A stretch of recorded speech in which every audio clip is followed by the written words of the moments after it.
Jesus Cristo, plenamente homem e plenamente Deus, ele vivenciou, experimentou o que é uma realidade de uma vida humana.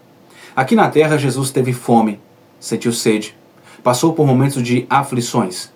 Aqui na terra, Jesus experimentou a tristeza, o cansaço, e teve o seu ministério marcado por momentos, assim como nossa vida, de aflições, de perseguições. Ele precisou também interagir com o seu povo, ter um contato social, ter um ajuntamento mais profundo nas praças, nas ruas, nas estradas, nas calçadas, nos pátios. Enfim, com sua humanidade, Jesus ele vivenciou de perto as nossas mazelas.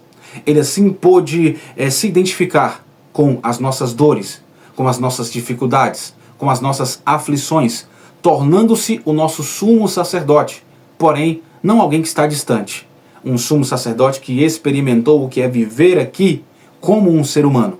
Com isso, ele tornou-se compassivo, um sumo sacerdote acessível. Quando abrimos a Bíblia na carta aos Hebreus, capítulo 4, versículo 15, a palavra nos diz: porque não temos um sumo sacerdote que não possa compadecer-se das nossas fraquezas. Antes, foi ele tentado em todas as coisas à nossa semelhança, porém sem pecado.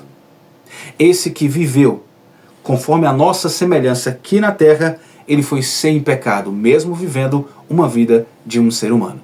Hoje, na lição de número 8, nós vamos falar sobre Jesus viveu a experiência humana. Seja muito bem-vindo, você está no EBD Transformadora, é o conhecimento que promove mudança.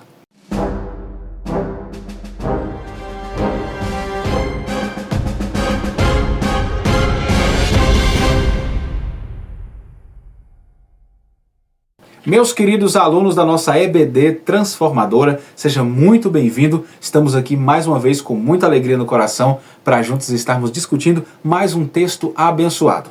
O tema Jesus viveu a experiência humana é mais um tema enriquecedor e vamos começar a nossa lição de hoje, mas antes, por favor, quero pedir sua gentileza para que você possa gratuitamente se inscrever em nosso canal.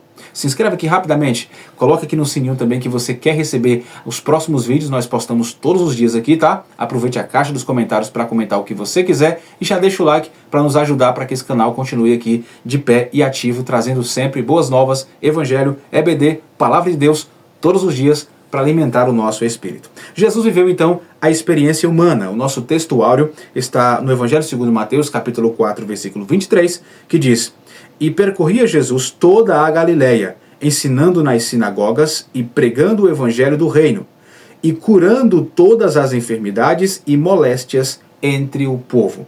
A nossa verdade prática diz que o Senhor Jesus Cristo teve vida social, amigos, parentes, interagia com as pessoas e era conhecido dos vizinhos, dos moradores de Nazaré, onde ele fora criado. A nossa lição de hoje tem pelo menos 3 objetivos. O primeiro é identificar a experiência humana no ministério de Jesus. O segundo objetivo, explicar as heresias que negam a humanidade de Jesus.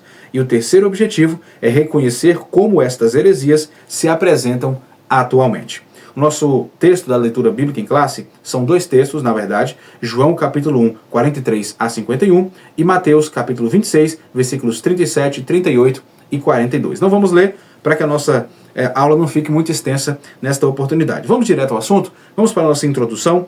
O nosso comentarista diz que o Senhor Jesus não viveu como um anacoreta, ou seja, como monge ou eremita, em um retiro solitariamente, isolado da sociedade, e nem ensinou esta prática aos seus discípulos. Ao contrário, a narrativa bíblica descreve que ele teve vida social e religiosa. Isso aqui é muito importante, social e religiosa. A presente lição pretende mostrar alguns aspectos da experiência humana de Jesus. Então, meus queridos, ao caminhar entre nós, Jesus ele demonstrou, não só através de palavras, mas também através de ações, que é necessário termos esta vida, uma vida social. Porque quando nós temos uma vida social de exemplo, uma vida social exemplar, onde por onde nós passamos damos testemunho, isto já é uma pregação do Evangelho. Já estamos aproveitando o ambiente para evangelizar, para se tornar então porta-voz dos céus. Nós temos vários exemplos, a saber, o profeta Eliseu. que apenas em sociedade, caminhando pela estrada, a sunamita, quando o avistou, falou para o seu esposo: aquele ali é um homem de Deus. Ou seja, no meio da sociedade, mas estava exalando o Senhor. Jesus andando com a sua comitiva, Jesus interagindo no meio da sociedade, por onde ele passava, a Bíblia diz que todos já enxergavam nele que ele era um homem diferente. Que você possa, assim como Jesus, viver em sociedade, mas que seja para louvor e glória do nome de Jesus. Ele é nosso maior exemplo. Jesus viveu a experiência humana. Ele andou entre nós. E andando entre nós, participando da nossa vida como ser humano, ele então enxergou de perto quais as nossas necessidades. Ele chegou de perto o que nós precisamos. Por exemplo, Mateus capítulo 9, versículo 36, a Bíblia diz que, vendo ele, Jesus, as multidões, compadeceu-se delas, porque estavam aflitas e exaustas como ovelhas que não têm pastor. E por que ele observou e se compadeceu daquela multidão, vendo que elas estavam aflitas como ovelhas que não têm pastor? Porque Jesus sentiu na pele, ele sentia, o sentimento dele era de igual para igual, como um ser humano. Se observarmos o que está escrito em Isaías capítulo 53, versículo 3, nós vamos perceber o quão próximo ele se tornou, o quão humano ele foi. Porque essa profecia messiânica está dizendo assim: ele era desprezado e o mais rejeitado entre os homens, homem de dores e que sabe o que é padecer, e como um de quem os homens escondem o rosto, era desprezado e dele não fizemos caso algum. Então Jesus, ele enfrentou o quê? A rejeição, como nós. Jesus enfrentou traição, passou pelo sofrimento, mas ele manteve a sua missão até o fim. Como um homem, ele manteve a sua missão. Então nós vamos observar que, a nós estudarmos aqui a experiência humana de Jesus, vai nos ajudar a compreender melhor que ele não está distante, que ele está próximo, que ele não está em um lugar remoto, que ele está aqui e agora. É um Salvador próximo, é um Salvador acessível, como já dissemos na nossa introdução. E um texto que vai reforçar isso aqui está na carta aos Romanos, capítulo 8, versículo 34. Paulo vai dizer: quem nos condenará? Cristo Jesus é quem morreu, ou antes quem ressuscitou dentre os mortos, o qual está à direita de Deus e também intercede por nós. Esse é o nosso Jesus. Intercede por nós, ele compadeceu-se de nós, porque ele viveu as experiências humanas. Para ele ser o nosso sumo sacerdote, mediador entre Deus e os homens, fazia-se necessário que ele fosse 100% homem. Para ser 100% homem, precisaria, claro, viver as experiências humanas. Nós vamos então, meus queridos, entrar no nosso primeiro tópico da lição, que tem o tema central, a experiência humana no ministério de Jesus. Como é que foi que Jesus viveu essa experiência humana durante o desenvolvimento do seu ministério? O primeiro ponto fala sobre os debates com as autoridades religiosas. Então o comentarista diz que os principais opositores de Jesus foram os fariseus, os saduceus e os herodianos.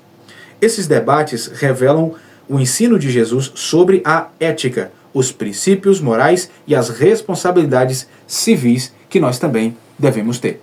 Então, quando nós observamos quem eram esses inimigos ferrenhos de Jesus, nós vamos observar que ele vivenciou justamente as aflições de ser perseguido por essas falsas seitas, por esses falsos ensinamentos. Então Jesus também viveu a experiência humana social e a experiência humana religiosa.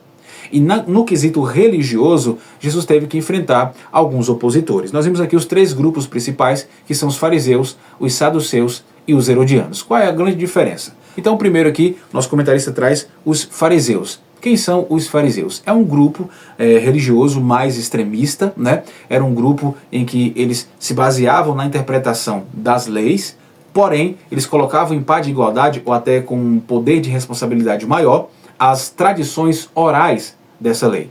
Só que isso trazia uma influência para o povo e automaticamente também dava vazão para que eles colocassem suas próprias interpretações, os seus próprios ensinos, colocando um fardo pesado sobre o povo.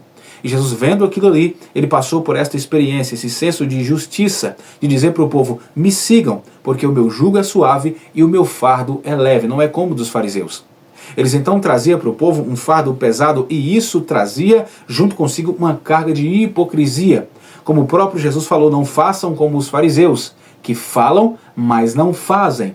Eles só falam da boca para fora porque são hipócritas, mas não conseguem cumprir aquilo que eles mesmos dizem. Então era muito complicado esse tipo de grupo, era muito complicado esse pessoal. Os fariseus, eles eram bem ferrenhos. E com isso, com esta hipocrisia, eles negligenciavam o coração, levando apenas em consideração o sentido oral. Então eles falavam de uma forma hipócrita e isso fez com que Jesus combatesse. Jesus então os confrontou para que eles entendessem que a religiosidade externa não pode ser mais importante do que um coração quebrantado. Então nós devemos sempre ter como Jesus essas experiências de defender o genuíno e verdadeiro evangelho. Quando nós lemos que está escrito em Mateus capítulo 23, versículos 23, ai de vós, escribas e fariseus, hipócritas, pois que dais o dízimo da hortelã, do coentro, do cominho, e desprezais o mais importante da lei, que é o juízo, a misericórdia e a fé. Deveis, porém, fazer estas coisas e não omitir aquelas. Em outro texto, Mateus 15, versículos 3 a 6, Jesus vai chamar a atenção deles mais uma vez. Está escrito assim: ele, porém, Jesus, respondendo-lhes, disse: por que transgredis vós também o mandamento de Deus pela vossa tradição? Porque Deus ordenou, dizendo: honra a teu pai e a tua mãe, e quem maldisser o seu pai ou a sua mãe, que morra de morte. Mas vós, fariseus, dizeis: qualquer que disser a seu pai ou a sua mãe, é oferta ao Senhor, o que poderias aproveitar de mim? Esse não precisa honrar nem o pai e nem a mãe. Jesus diz: e assim invalidastes pela vossa tradição o mandamento de Deus. Então Jesus está aqui tendo um embate, uma experiência de debater, de confrontar com esse grupo dos fariseus, porque eles levavam mais em consideração as leis orais e com isso trazia uma carga de hipocrisia e isso causava uma influência maléfica para o povo. Então você percebe que Jesus passou por experiência religiosa também, combatendo aqui esses falsos mestres, que colocavam em pá de igualdade com a palavra as suas tradições orais. Jesus vai ensinar com isso aqui que a verdadeira adoração não está baseada em ritos externos, em ritos humanos. Ele aqui vai trazer que a importância é a transformação do coração. É por isso que ele deixou bem claro que a justiça de Deus não é alcançada pelo mérito humano, mas unicamente pela graça mediante a fé. Esta foi a experiência de Jesus humano vivendo dentro desta religião do judaísmo. Nós vamos entender que os saduceus, que é o outro grupo que o nosso comentarista traz aqui, eles já eram um pouco mais recatados. Eles não acreditavam em espíritos, em anjos, em ressurreição dos mortos. Eles não acreditavam na tradição oral. Eles apenas se apegavam na Torá, nos 5 primeiros livros, no Pentateuco, na lei de Moisés. E ali eles baseavam-se toda a sua vida.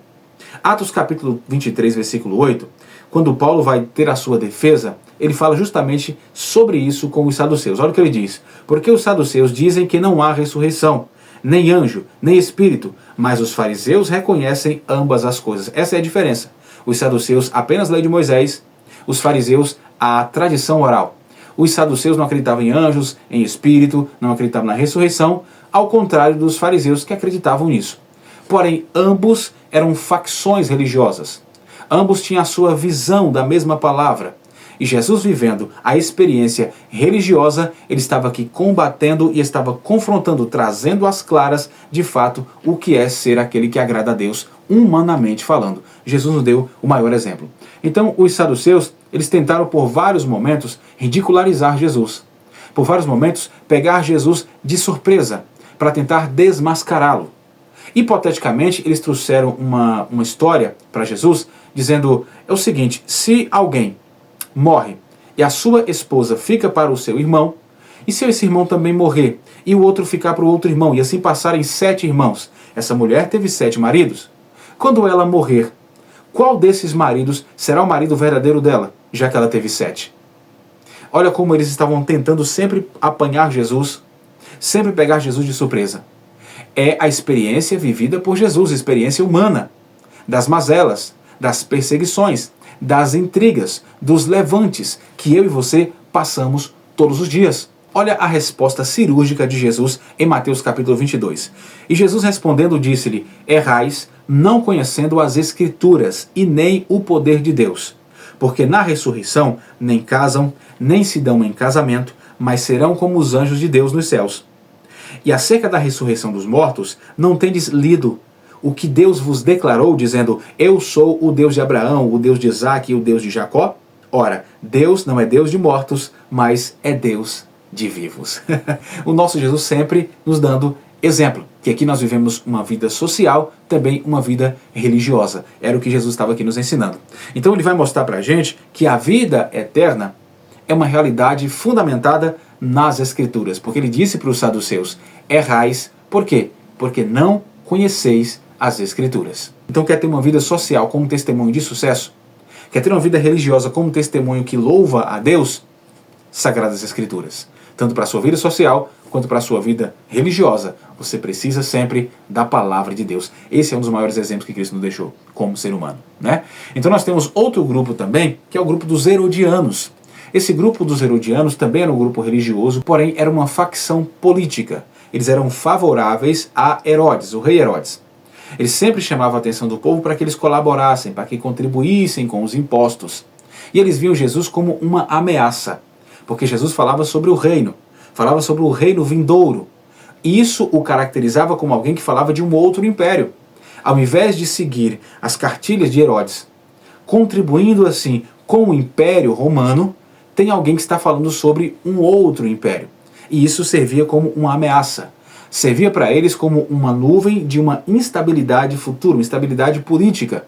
Eles queriam de todas as formas desmascarar Jesus, tirar Jesus de cena.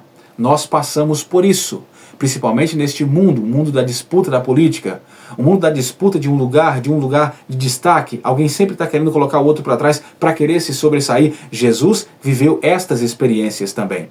E devemos aprender com ele. Quando pegaram Jesus certa vez para tentar apanhá-lo de surpresa, os herodianos perguntaram a Jesus: mestre, sei que o senhor fala a verdade, sei que o senhor não mente. Então diga uma coisa para nós: é certo pagar tributo ao império? É certo pagar tributo a César? Olha a astúcia dos herodianos. Se Jesus respondesse para ele que sim, automaticamente Jesus compraria uma briga contra os seus conterrâneos, contra os judeus, porque Jesus estaria a favor do pagamento de imposto para o Império Romano. Contrapartida, se ele dissesse não, ele estaria contradizendo ou estaria contra o próprio império, contra as autoridades que ali estavam para cobrar impostos. Então Jesus, de forma muito sábia, e nós devemos de fato aprender sempre com ele, em Marcos capítulo 12, a partir do versículo 13, Jesus responde cirurgicamente mais uma vez. Ele vai dizer: por que vocês estão me tentando? Trazei-me aqui uma moeda para que eu a veja. E eles então trouxeram a moeda. E disse-lhe Jesus: de quem é essa imagem e a inscrição? E eles disseram: é de César. E Jesus respondeu: então dai a César o que é de César e a Deus o que é de Deus. E a Bíblia diz: e todos se maravilharam com a resposta de Jesus. Ou seja, Jesus deixa muito bem claro que nós devemos respeitar as autoridades terrenas. Respeitá-las, sim, desde que esse respeito não sobressaia a soberania da palavra de Deus. Por isso, dar a César o que é de César, mas quando é para dar a Deus o que é de Deus, isso é inegociável. É o que a palavra de Deus nos ensina. Jesus passando por esta experiência humana. E como um humano, ele disse: vocês precisam respeitar as autoridades e não colocá-las acima da palavra. Infelizmente, não é o que acontece em nossos dias, em algumas de nossas igrejas, né? Onde nossos púlpitos, às vezes, viraram palanque político. Onde se colocam mais em pá de igualdade um pastor e um político. Onde se colocam em pá de igualdade as leis do município, as leis do Estado. Em pá de igualdade com as leis bíblicas. Isso não deve acontecer. Jesus aqui, como um ser humano, vivendo essa experiência, ao ar livre, em público, ele está nos ensinando. Devemos respeitar as autoridades. É uma política terrena, são autoridades terrenos, mas esta autoridade ela é espiritual e ela é inegociável. Isso aqui é sem sombra de dúvida.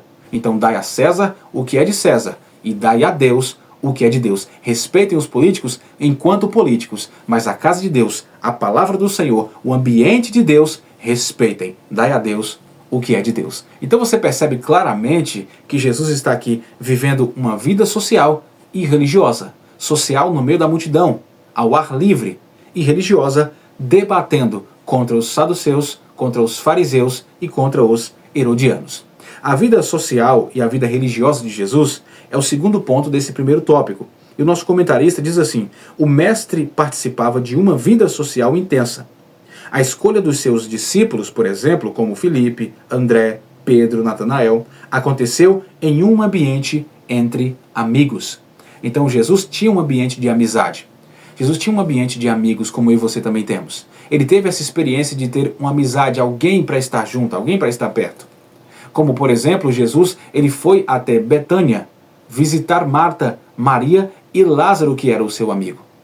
E nesta visita, essa interação social, Jesus também, com uma interação religiosa, levava discipulado para esse povo. Tanto é que quando Jesus chegou para visitar os seus amigos na casa de Marta, Maria e Lázaro, a Bíblia diz que aos pés de Jesus, sendo discipulada, estava Maria. Marta estava na cozinha, atarefada. Naquele momento ela disse: Jesus, peça que a minha irmã venha me ajudar. Jesus disse: ela escolheu a melhor parte. Ou seja, ele estava ali, socialmente interagindo, visitando os seus amigos, mas ao mesmo tempo cumprindo a vontade do Pai. Falando da palavra do Senhor, discipulando aquelas pessoas. Esse é o objetivo de todo ser humano que professa a fé em Cristo. Estar no meio da sociedade, porém fazendo a diferença espiritualmente. Em outro momento, a Bíblia diz que esse mesmo Lázaro faleceu. E então Jesus foi 4 dias depois. E ele chorou quando chegou diante daquela tumba, diante daquela cova. E todos olhavam e disseram: realmente, ele amava Lázaro, porque olha como ele está chorando copiosamente. Então Jesus deixando bem claro aqui o valor da amizade, o valor dos amigos, o valor de viver em meio à sociedade. E em meio à sociedade precisamos fazer a diferença espiritualmente, edificar pessoas, discipular pessoas, ser de fato uma vitrine de Deus na terra, ser luz em meio às trevas. Jesus ele vai nos ensinar a termos uma vida social e religiosa que agrade ao Senhor. O terceiro ponto desse primeiro tópico fala sobre as características próprias do ser humano. Jesus nasceu de uma mulher, embora gerado pela ação sobrenatural do Espírito Santo. Então, a característica de um ser humano é nascer de um ser humano. Então, Jesus ele viveu essa experiência desde o início. Aqui está uma evidência clara de que Jesus nasceu de mulher. Ele cresceu na madre de sua mãe. Então ela deu à luz e ele começou de baixo, do zero. Ele teve que ser envolto em lençóis quando recém-nascido. Ele teve que ser ninado. Ele teve que amamentar. Ele teve que ir crescendo, galgando dia após dia para viver esta experiência passo a passo, do começo ao fim de sua vida terrena. Aqui há uma característica gritante. A humanidade de Jesus, claro, isso é inquestionável. A doutrina humana de Cristo é fundamental para a nossa fé. Se nós negarmos a humanidade de Cristo, automaticamente negaremos a nossa fé. Por quê? Porque Jesus veio ao mundo não apenas como Deus, mas ele veio como um verdadeiro homem, experimentando plenamente, experimentando de perto a condição de vida de um ser humano. A Escritura evidencia que Jesus, meus irmãos, possuía todas as características de um ser humano. Vivendo aqui, Jesus ele enfrentou as nossas aflições, dificuldades, tanto física quanto emocionais. Em Mateus capítulo 4, por exemplo, depois de jejuar, Jesus teve fome. Em João capítulo 4, a Bíblia diz que quando ele estava de frente da mulher samaritana, ele teve sede. Outro momento muito importante é o cansaço que ele sofre em João capítulo 4, versículo 6, ainda com a mulher samaritana, porque ele senta-se ao lado do poço, porque a Bíblia diz que ele estava cansado da viagem. E isso é experiência humana. Jesus também passou pelo sono, Marcos capítulo 4, 38, quando ele, durante a travessia do mar da Galileia, ele precisou dormir, porque a Bíblia diz que ele estava muito cansado. Ele passou por momentos de tristeza. Mateus 26 vai dizer que Jesus no Getsêmani, ele chorava profundamente, sentindo a angústia e a tristeza do pecado que ele estava prestes a levar. Além disso, ele chorou quando ele chega diante de Lázaro morto, e a Bíblia diz, e Jesus chorou. Então, esses são os sentimentos, são características, todas elas Jesus experimentou, para deixar bem claro que ele foi, sim, de fato, um verdadeiro humano. Antes de nós irmos para o nosso segundo tópico, gostaria de pedir sua gentileza, por favor, deixe o like, isso é muito importante para a gente. Coloque aqui na caixa dos comentários o que você achou desse primeiro tópico abordado até agora, tá? Vamos para o nosso segundo tópico. O tema principal é heresias que negam a humanidade de Jesus. Nós já vimos em outras ocasiões outras seitas, outras heresias que tentaram negar a humanidade de Jesus, e nesta feita vamos trazer aqui duas destas principais. E a primeira delas aqui é o apolinarismo. Apolinário foi bispo de Laodiceia, que não é aquela Laodiceia lá do Apocalipse, tá? Daquelas 7 igrejas. Aquela Laodiceia ali faz parte da região da Ásia Menor, e esta Laodiceia aqui faz parte da Síria, tá? Então, esse Apolinário, ele era um sírio. Ele nasceu provavelmente em 310 d.C. e morreu em 392. Então, o que Apolinário defendia? A teoria de Apolinário era que Jesus humano, ele teve um corpo humano, porém diferente de nós que somos tricotômicos, corpo, alma e espírito. Para Apolinário, Jesus tinha apenas o corpo e a alma, mas o espírito, onde está o raciocínio, onde está o poder de decisão, o espírito humano, Jesus não tinha. O Logos havia tomado conta dessa parte do ser humano como espírito. O poder de decisão, de raciocínio, quem operava não era o espírito humano de Jesus, mas era o espírito do divino. E isso aqui vai de fato tirar todo o contexto bíblico de que Jesus foi 100% homem. Para ser sumo sacerdote, para ser o Cordeiro de Deus que tira o pecado do mundo, para ser o homem redentor, mediador entre Deus e os homens, esse precisava ser 100% homem. Portanto, tem que ter o espírito humano aí. Isso então vai tirar de Jesus a sua característica de impecabilidade. Porque se Jesus ele não tendo o espírito humano, quer dizer que ele não tinha poder de decisão. Era o Espírito Divino que sempre decidia por ele. Se ele fosse guiado apenas por poder de decisão divino, então ele não estava vulnerável ao pecado. E ele estava vulnerável ao pecado. Como 100% homem, Jesus estava aqui vivendo uma experiência. Por isso que Satanás foi tentá-lo no deserto. Se não houvesse a possibilidade de cair, Satanás jamais teria tentado. E inclusive a Bíblia diz que ele foi levado para lá pelo próprio Espírito Santo. Para deixar bem claro para a gente que se o diabo ele veio contra Jesus, o Jesus humano, é porque ele sabia que havia uma possibilidade de queda. Porque o espírito humano era uma verdade em Jesus. Ele era 100% homem. O maior fato da mente racional de Jesus em pleno funcionamento é que ele aos 12 anos foi encontrado debatendo, conversando, trocando informações com quem? Com os mestres da lei. Inclusive quando ele sai do templo, que volta para Nazaré, a Bíblia diz que ele crescia em graça e em sabedoria, em conhecimento. Ou seja, as suas faculdades racionais em perfeito estado de funcionamento. 100% homem, corpo, alma e espírito. Nós vamos entender isso quando nós vamos abrir a palavra de Deus em Hebreus capítulo 2, versículo 17, que diz: pelo que convinha que em tudo fosse semelhante aos irmãos, para ser misericordioso e fiel sumo sacerdote nas coisas concernentes a Deus. Ou seja, a plenitude da humanidade de Cristo é reafirmada, tornando-o apto para interceder por nós.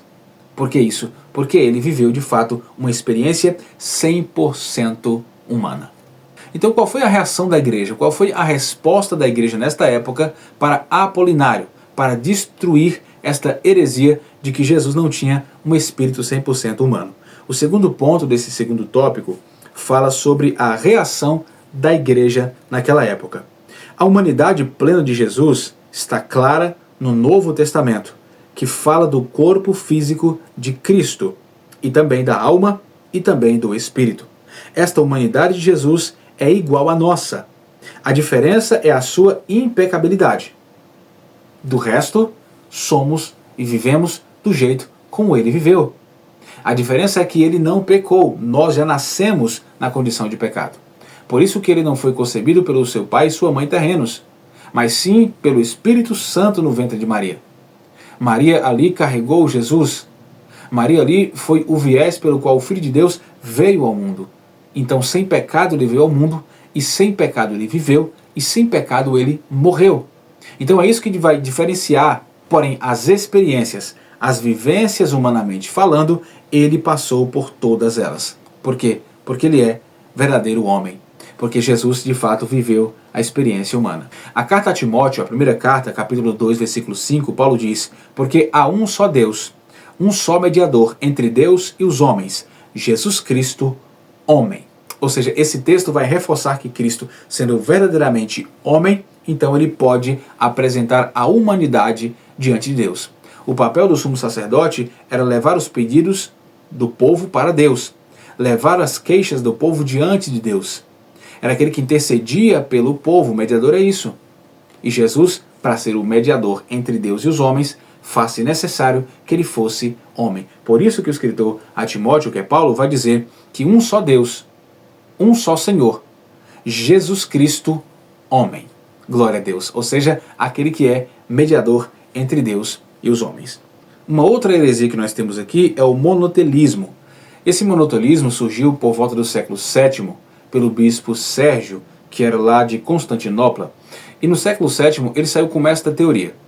Havia tido o concílio de Calcedônia, que já havia tirado a ideia de Ário, né, de que Jesus era um Deus menor. E neste concílio foi deixado bem claro que Jesus era 100% homem e 100% Deus. Mas não imaginavam que sairia uma nova tese, uma nova teoria. E essa teoria é o monotelismo. Qual é a ideia do monotelismo? É que Jesus de fato tinha duas naturezas, a natureza divina e a natureza humana, porém essas naturezas elas estavam obrigadas a ter uma única vontade. Significa dizer que o Jesus homem não tinha um poder de decisão, ou seja, ele estava obrigado a decidir tudo pelo Espírito, ou seja, ele estava já com uma vontade definida, ele não tinha autonomia para escolher. Se ele não tinha autonomia para escolher, não pode ser considerado um 100% homem. Assim quebraria tudo que a Bíblia nos ensina sobre a verdadeira humanidade de Jesus. Isso aqui nós devemos refutar com a palavra de Deus. Quando nós lemos Mateus 26, versículo 36, está escrito: "E indo um pouco mais para adiante, prostrou-se sobre o seu rosto, orando e dizendo: Meu Pai, se é possível, passa de mim este cálice. Todavia, não seja feita como eu quero, mas como tu queres." Deixando em xeque aqui e claro de que Jesus tinha vontade própria. Ele não estava subordinado ou obrigado a decidir apenas pelo Espírito. Mas o homem, Jesus, tinha este poder de decisão. Evangelho segundo João, capítulo 6, versículo 38, está escrito: "Porque eu desci do céu, não para fazer a minha vontade", disse Jesus, "mas a vontade daquele que me enviou." Ou seja, Cristo aqui distingue a sua vontade humana da vontade do Pai. A sua vontade humana da vontade divina. Aqui está completamente separadas. Não vim para fazer a minha vontade, mas a vontade daquele que me enviou. Isso aqui é inegável, Jesus de fato viveu uma experiência humana. No segundo tópico que nós acabamos agora, nós falamos sobre o apolinarismo e o monotelismo, ou seja, são duas heresias que negam a humanidade de Jesus. Porém, existem algumas heresias que têm se alastrado nos dias atuais. E quais são essas heresias que nós devemos enfrentar hoje em dia? O terceiro tópico fala justamente sobre estas heresias e como é que elas se apresentam. Nós vamos ver aqui, por exemplo, o movimento Nova Era. O movimento Nova Era que vai trazer para a gente outras práticas ocultistas também, que Jesus ele viveu na região da Índia também. Ele visitou a região da Índia também. Isso é muito complicado. Assim como os Mormons também vão dizer que Jesus ele esteve nas Américas, ele viveu um tempo também na América. E isso não é bíblico. A Bíblia não deixa claro que isso de fato aconteceu. Mas ela deixa bem claro que Jesus visitou pelo menos 3 países. O Egito, ainda quando criança, lembra disso? Quando Herodes decretou que todos os meninos primogênitos de 2 anos para baixo deveriam ser mortos, aqueles que nascessem ali na região, principalmente de Belém. Então, Maria, José e Jesus tiveram que sair às pressas para o Egito. O outro país que Jesus visitou foi o país da Fenícia. Lembra da mulher Ciro-Fenícia, que viu Jesus e falou: "Mestre, vá, a minha filha está miseravelmente endemoninhada." E Jesus falou: "Não posso pegar o pão dos filhos e dar aos cachorrinhos." E ela, numa demonstração de fé genuína, disse: "Mas até os cachorrinhos comem das migalhas que caem da mesa do seu Senhor." Por esse ato de fé, Jesus disse: "Vai, a tua filha já está sã, já está liberta." Nem mesmo em Israel eu consegui ver tanta fé. Então, além do Egito e da Fenícia, o próprio país de Israel, onde Jesus explorou, viajando de canto a canto. Como nós lemos aqui no nosso texto áureo, ele andava por toda a Galileia. Não só por toda a Galileia, mas a Bíblia diz, João capítulo 4, que foi necessário que ele passasse por Samaria. Até aqueles que eram ridicularizados pelos judeus, que eles não se comunicavam, até esse povo que era desprezado, Jesus caminhou por lá. Jesus andou por lá, junto do seu povo, caminhando junto com os humanos. Então isso só vai reforçar de que de fato Jesus viveu no meio do povo, socializando. Ele era alguém da comunidade. E esse aqui é o tema do último ponto dessa lição. Vai dizer sobre Jesus como ele era visto, e ele era visto como alguém da comunidade. Tanto é que certa feita, todos estavam comentando sobre Jesus. Ou seja, todo mundo conhecia de perto quem era ele, porque ele fazia parte, ele era íntimo da comunidade. Todo mundo olhava e dizia o seguinte: não é este o carpinteiro, filho de Maria, irmão de Tiago e de José e de Judas e de Simão? E não estão aqui as suas irmãs? Olha lá, deixando bem claro que Jesus era conhecido, tanto é a sua profissão, quanto toda a sua família era conhecido naquela comunidade. Se ele tivesse vindo da Índia, ele seria um forasteiro, seria um estrangeiro. Se tivesse vindo da América, seria um estrangeiro. Mas aqui todo mundo está dizendo, nós conhecemos quem é ele, a sua profissão, inclusive conhecemos toda a sua família. Por quê? Porque ele faz parte da comunidade. Então nós vamos entender que ao esvaziar a experiência humana de Jesus, essas seitas, esses grupos ocultistas, eles vão distorcer a vida e a obra extrema de Jesus Cristo aqui neste mundo. Nós não devemos aceitar isto. Jesus, ele viveu sim experiência humana. Ele teve corpo, alma e espírito. Ou seja, Jesus viveu em corpo 100% homem. Para nós finalizarmos nossa aula de hoje, é interessante lermos o que o nosso comentarista traz no final da lição, que ele vai pontuar algo muito importante. Ele diz, é nosso compromisso seguir o exemplo de Jesus no relacionamento com mais pessoas. Então, no meio da sociedade, precisamos exalar o que Cristo exalou. Fazer o que Cristo fez. É dessa forma que nós vamos influenciar e não ser influenciado. Jesus viveu todas as experiências humanas. E vivendo aqui, ele influenciou. Eu e você precisamos também, no meio dessa experiência toda, ser alguém que de fato faça a diferença. Então, eu e você precisamos vivenciar isso aqui. Ter esse relacionamento com as pessoas e neste relacionamento social, exalarmos o que Cristo exalou. Nesta lição de hoje, nós trazemos aqui uma reflexão final de que nós precisamos nos lembrar sempre de se importar em manter a verdadeira identidade de Jesus. Manter justamente de pé que a identidade de Jesus, ela é o bastão que nós devemos agarrar. A humanidade de Jesus é a base para a nossa fé, porque só o Jesus 100% humano seria capaz de derramar o seu sangue no madeiro. O 100% humano seria capaz de ser o nosso mediador entre Deus e os homens, o nosso sumo sacerdote.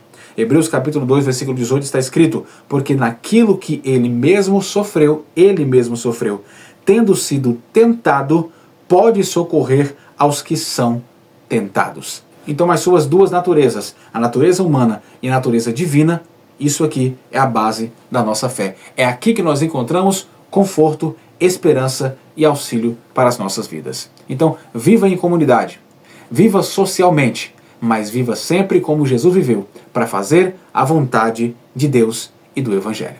Que Deus te abençoe. Nós vimos aqui as experiências de Jesus, tanto no sentido social quanto no sentido religioso. Nós precisamos também fazer o mesmo. Nessas experiências do dia a dia, devemos glorificar e exaltar o nome do Senhor. Nos encontramos na nossa próxima lição, lição de número 9, com o tema Quem é o Espírito Santo? Fique com Deus, EBD Transformadora, o conhecimento que promove mudança. Deus te abençoe.